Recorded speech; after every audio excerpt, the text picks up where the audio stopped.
राधा रासेश्वरी रम्या कृष्णमन्त्राधिदेवता सर्वद्या सर्ववन्द्या वृंदावन विहारिणी। वृंदा राधा रमाय शेष गोपी पूजिता सत्या सत्य परा सत्य भामा श्री कृष्ण प्राणवल्लभा। वृषभानुसुता गोपी मूल प्रकृतेश्वरी गंधर्वाराधिका रम्या रुक्मिणी परमेश्वरी। परा परा पूर्ण पूर्ण चंद्रमा विभानना भव्या भुक्ति मुक्ति प्रदायिनी भव्याधि विनाशिनी। श्रीमद्भागवत महापुराणाय दशम स्कंदाय द्विसप्तदशाध्याय। शुक उवाच एकदा तु सभा मध्ये आस्थितो मुनिर्भावृता ब्राह्मणैः क्षत्रिय वैश्याभित्य युधिष्ठिर आचार्य कुलवृद्धश्च ज्ञाति संबंधी बांधवैः शृण्वामेत च चैते भास्मे उवाच। श्री सुखदेव गोस्वामी ने कहा, एक दिन जब राजा युधिष्ठिर राजसभा में प्रख्यात मुनियों ब्राह्मणों क्षत्रियों तथा वैश्यों और अपने भाइयों गुरुओं परिवार के बड़े बूढ़ों सगे संबंधियों ससुराल वालों तथा मित्रों से घिर कर बैठे हुए थे तो उन्होंने भगवान श्री कृष्ण को संबोधित किया, जबकि दूसरे व्यक्ति भी सुन रहे थे। युधिष्ठिर उवाच क्रतुराजेन गोविंद राजस्वेन पावनी अक्षे विभूति भवस्तात संपद्य न प्रभु। श्री युधिष्ठिर ने कहा, हे गोविंद, मैं आपके शुभ ऐश्वर्यशाली अंशों की पूजा वैदिक उत्सवों के राजा राजस्व यज्ञ द्वारा करना चाहता हूँ। हे प्रभु, हमारे इस प्रयास को सफल बनाए। हे कमलनाभ, हे पवित्र व्यक्ति जो निरंतर आपकी उन पादुकाओं की सेवा करते हैं, ध्यान करते हैं और उनका यश गान करते हैं, और जो समस्त अशुभ वस्तुओं को विनष्ट करने वाली है, उन्हें निश्चित रूप से इस भौतिक संसार से मुक्ति प्राप्त हो जाती है। यदि वे इस जगत में किसी वस्तु की आकांक्षा करते हैं तो वे उसे प्राप्त करते हैं, किंतु हे प्रभु, अन्य लोग जो आपकी शरण ग्रहण नहीं करते कभी तुष्ट नहीं हो सकते।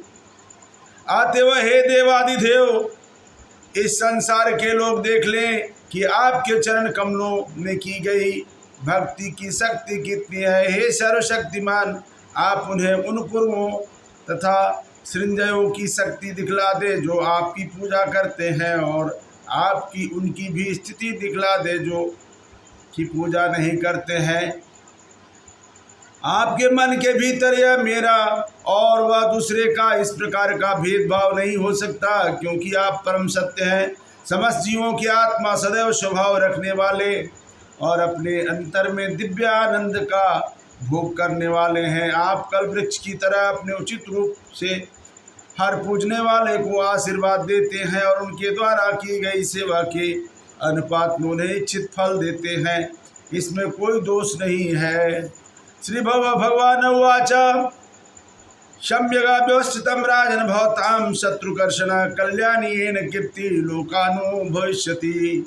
पूर्ण पुरुषोत्तम भगवान ने कहा, हे राजन, तुम्हारा निर्णय सही है। तेवा हे शत्रुकर्षण, तुम्हारी कल्याणकारी ख्याति सभी लोकों में फैलेगी। हे प्रभु, निस्संदेह महर्षियों, पीतरों तथा देवताओं के लिए, हमारे शुभचिंतक मित्रों के लिए और दरअसल सारे जीवों के लिए इस वैदिक यज्ञों के राजा का संपन्न होना वांछनीय है। सबसे पहले सारे राजाओं को जीतो, पृथ्वी को अपने अधीन करो और आवश्यक साज सामग्री एकत्र करो, तब इस महान यज्ञ को संपन्न करो। हे राजन, तुम्हारे इन भाइयों ने विभिन्न लोकपालों के अंशों के रूप में जन्म लिया है, और आप तो इतने आत्मसंयमी हैं कि आपने मुझे भी जीत लिया है, जबकि मैं उन लोगों के लिए भी दुर्जय हूँ जिनकी इंद्रियां जिसके बस में नहीं है, जिस बस में नहीं है। इस जगत में मेरे भक्त को देवता भी अपने बल, सौंदर्य, यश की या संपत्ति से नहीं हरा सकते, तो पृथ्वी लोक के शासक की बात ही क्या है। शुक उवाच। श्री सुखदेव गोस्वामी ने कहा, श्री भगवान द्वारा इन शब्द रूपी गायन को सुनकर महाराज युधिष्ठिर हर्षित हुए और उनका मुख कमल सदृश खिल गया। इस तरह उन्होंने अपने भाइयों को जो भगवान श्री विष्णु की शक्ति से संबंधित थे सभी दिशाओं पर विजय के लिए भेज दिया। उन्होंने सहदेव को सृंजयों के साथ दक्षिण, नकुल को मत्स्यों के साथ पश्चिम, अर्जुन को कैकवों के साथ उत्तर दिशा में और भीम को मद्रकों के साथ पूर्व दिशा में भेज दिया। हे राजन, अपने बल से अनेक राजाओं को हराकर ये वीर भाई यज्ञ करने के इच्छुक युधिष्ठिर महाराज के लिए प्रचुर धन लेते आए। जब राजा युधिष्ठिर ने सुना कि जरासंध पराजित नहीं किया जा सका तो वे सोच विचार में पड़ गए और तब आदि भगवान श्री हरि ने उन्हें वह उपाय बताया जिससे उद्धव ने जरासंध को हराने के लिए कह सुनाया। भीमसेनो अर्जुनो कृष्ण ब्रह्मलिंग धराशय जगमो गिरिव्रज तात बृहस्त्र सुतो यत। इस तरह भीमसेन अर्जुन तथा श्री कृष्ण ने ब्राह्मणों का वेश बनाया और हे राजा गिरिव्रज गए जहाँ वेदरथ का पुत्र था। ब्राह्मणों का वेश धारण करके ये राजवंशी योद्धा जरासंध के घर अतिथियों का स्वागत करने के लिए निश्चित रूप समय पर पहुँचे। उस समय कर्तव्यनिष्ठ गृहस्थ के समक्ष याचना की क्योंकि वह ब्राह्मण वर्ग का विशेष रूप से आदर करता था। श्री कृष्ण अर्जुन तथा भीम ने कहा, हे राजा, हमें दीन अतिथि जाने जो आपके पास बहुत दूर से आए हैं, हम आपका कल्याण चाहते हैं। जो भी हमें चाहे कृपया उसे हमें दें। सहनशील व्यक्ति क्या नहीं सह सकता, दुष्ट क्या नहीं करेगा, उदार व्यक्ति दान में क्या नहीं देगा, और सम दृष्टि वाले के लिए बाहरी कौन है। वह निसंदेह निंदनीय तथा दयनीय है जो अपने क्षणिक शरीर से महान संतों द्वारा की गई चिरख्याति को प्राप्त करने में असफल रहता है, यद्यपि वह ऐसा करने में सक्षम होता है। हरिश्चंद्रोरंति देवो छावती शिवी बलि व्याध कपोतो बाहो ध्रुवेण ध्रुवम गता। हरिश्चंद्रंति देव उच्चवृत्ति मुदगल शिवी बलि पौराणिक शिकारी तथा कबूतर एवं अन्य अनेकों ने क्षणभंगुर के द्वारा अविनाशी को प्राप्त किया है। रुकवाच। श्री सुखदेव गोस्वामी ने कहा, उनकी आवाज़, उनके शारीरिक डील डौल तथा उनकी कलाइयों पर धनुष की डोरियों से बंधे चिन्हों से जरासंध ने जान लिया कि उसके अतिथि राजन्य हैं। वह सोचने लगा कि इसके पूर्व मैंने उन्हें कभी कहीं देखा है। जरासंध सोचा कि ये निश्चित रूप से क्षत्रिय कुल के सदस्य हैं जिन्होंने ब्राह्मण का वेश बना रखा है, फिर भी मुझे इनको दान देना चाहिए, भले ही वे मुझसे छोड़ने में दुष्कर मेरा शरीर ही क्यों न मांग लें। निसंदेह बलि महाराज की निष्कलंक ख्याति विश्व भर में सुनाई पड़ती है। भगवान श्री विष्णु बलि से इंद्र का ऐश्वर्य वापस लेने की इच्छा से उसके समक्ष ब्राह्मण का वेश प्रकट किए और उसके शक्तिशाली पद से उसे नीचे गिरा दिया। यद्यपि दैत्यराज बलि इस छल से परिचित थे और अपने गुरु द्वारा मना किए जाने पर भी उन्होंने श्री विष्णु को दान में सारी पृथ्वी दे दी। उस अयोग्य क्षत्रिय से क्या लाभ जो जिए जाता है किंतु अपने नश्वर शरीर से ब्राह्मणों के लाभार्थ कार्य करते हुए अस्थायी यश प्राप्त करने में असफल रहता है। सुखदेव गोस्वामी ने कहा, इस प्रकार संकल्प करके उदार जरासंध ने श्री अर्जुन तथा भीम से कहा, हे विद्वान ब्राह्मणों, आप जो भी चाहो चुन सकते हो, मैं आपको दूंगा, चाहे वो मेरा सिर ही क्यों न हो। भगवान उवाच। युद्धम नो देहि राजेन्द्र द्वंद्वो सो यदि मन्यसे युधार्थिनो वयम प्राप्तम राजान्य न्याय कंकिना। श्री भगवान ने कहा, हे राजेंद्र, यदि आप उचित समझते हो तो हमें एक द्वंद्व के रूप में युद्ध कीजिए। हम राजकुमार हैं और युद्ध की भिक्षा मांगने आए हैं, हमें आपसे कोई अन्य भिक्षा नहीं चाहिए। असौरिकोदरा पार्थस्य भ्रातार्जुनो हयम अन्याम और तुलम माम कृष्णाम जी नहीं रिपुम। वह रहा प्रथा पुत्र भीम तथा उसका भाई अर्जुन, मुझे इनका मेरा भाई और अपना शत्रु कृष्ण जानो।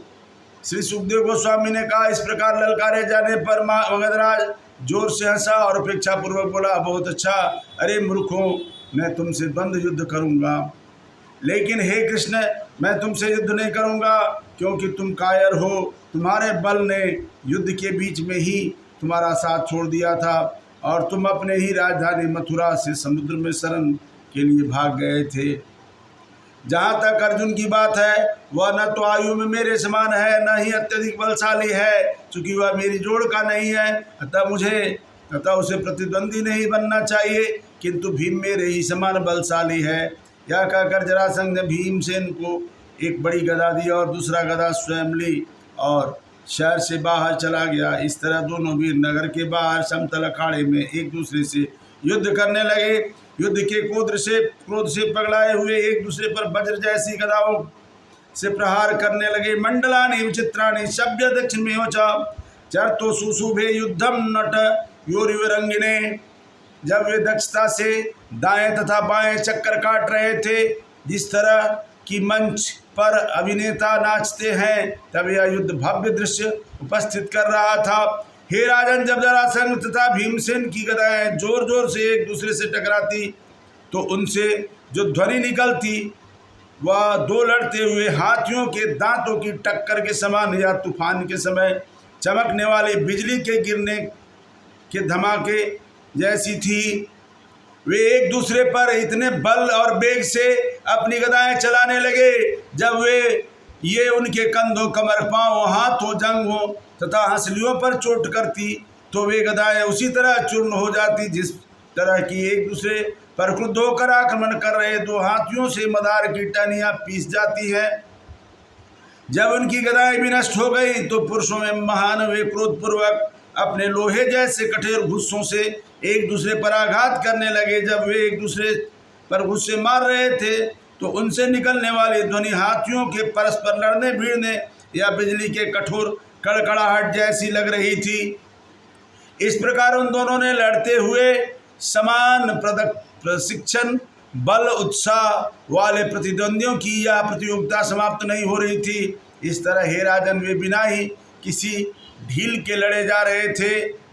भगवान श्री कृष्ण अपने शत्रु जरासंध के जन्म तथा मृत्यु के रहस्य के बारे में जानते थे। वे यह भी जानते थे कि इस प्रकार जरा नामक राक्षसी ने उसे जीवन दान दिया था।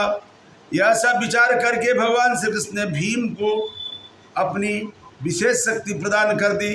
शत्रु को किस तरह मारा जाए, इसका निश्चय करके उन्होंने अमोघ दर्शन श्री भगवान ने एक वृक्ष की टहनी को बीच से चीर कर भीम को संकेत किया। इस संकेत को समझकर योद्धाओं में सर्वश्रेष्ठ बलशाली भीम ने अपने प्रतिद्वंदी के पैर पकड़कर उसे भूमि पर पटक दिया। भीम ने अपने पांव से जरासंध का एक पांव खुदबा दिया और दूसरे पांव को अपने हाथों से पकड़ लिया। जिस तरह कोई विशाल हाथी किसी वृक्ष से एक शाखा को तोड़ दे, उसी तरह भीम ने जरासंध को गुदा से लेकर ऊपर तक चीर डाला। तब राजा की प्रजा ने उसे दो अलग अलग खंडों में पड़ा हुआ देखा। प्रत्येक खंड में से एक एक पांव, जांग, अंडकोश, कमर, कंधा, बाँह, आँख, भौं, कान तथा आदि पीठ एवं छाती थे। मगधराज की मृत्यु होते ही हाहाकार होने लगा, जबकि अर्जुन तथा श्री कृष्ण ने भीम का आलिंगन करके उसे बधाई दी। समस्त जीवों के पालन करता तथा हितकारी अपरिमेय पूर्ण पुरुषोत्तम भगवान ने जरासंध के पुत्र सहदेव का अभिषेक मगधवासियों के नवीन राजा के रूप में कर दिया। तब श्री भगवान ने उस समस्त राजाओं को मुक्त किया जिन्हें जरासंध ने बंदी बना रखा था। सहदेवम तना भगवान भूत भावना अभ्यंती एतात्मा मगधानाम पति प्रभु। प्रेम से बोलिए वृंदावन बिहारी लाल की जय। श्रीमद्भागवत महापुराणाय दशम स्कंदाय सप्तदशाध्याय संपूर्णः। प्रेम से बोलिए वृंदावन बिहारी लाल की जय। अयोध्या राम लला की जय। भुवन भास्कर सूर्य भगवान की जय। भूत भावन शंकर भगवान की जय। वीर बजरंग बली।